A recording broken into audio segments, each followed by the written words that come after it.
Hello, fourth grade, and welcome to another week of ELA. I first wanted to say how very proud and impressed I am with all of your hard work and your ability to adapt and adjust to this new way of learning.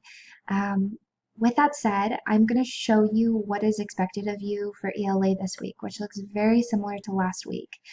We will be working in Google Slides yet again, and the way to find your Google Slides is in Google Classroom. As soon as you're in Google Classroom, you know the drill. You're going to find your homeroom. And then here at the top, you're going to click on classwork. You're going to find English Language Arts, and it is going to be the very first slideshow labeled April 27th through May 1st.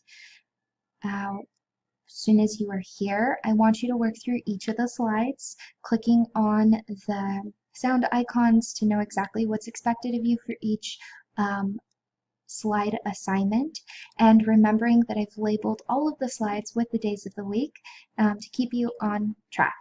I want to point out one difference. I have created some assignments on iReady.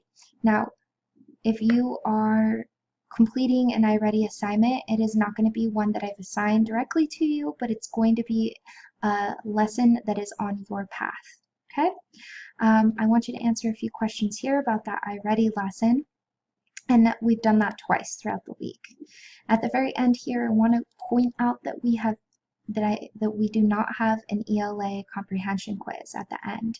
So as soon as you're done with all of your slides, I want you to turn in or share at the top, and then you are done for the week for ELA.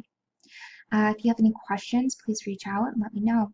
If you want an extension, please go back to your distance learning site and find the Flipgrid for this week. I want you sharing a little something about maybe that you wrote, or excuse me, maybe sharing a little something about what you read.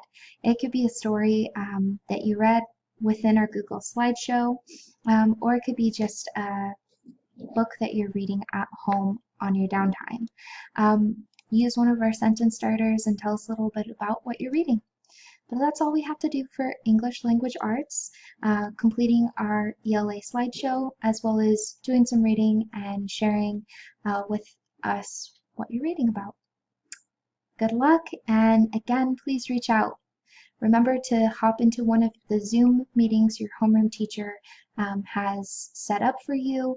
That way you can ask any questions. You can ask questions about ELA, to Mr. Selnick or to Ms. Shepard or to myself, and vice versa for any of the other subjects. We're here to help.